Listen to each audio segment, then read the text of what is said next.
To start the day with a sense of place and purpose, to instill meaning and ritual into the everyday, is an integral part of the ancient Aboriginal culture of Australia.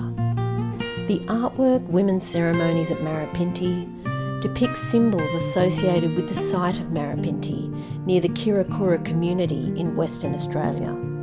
Here, groups of women camped at rock holes where they sang traditional songs, danced and brought ceremony to the day before travelling on through sites at Walla Walla, Kirakura and Naminya. There is great comfort in performing those rituals every day, like making that first cup of coffee in the morning, because that sets the tone for life's journey, no matter where your travels might take you.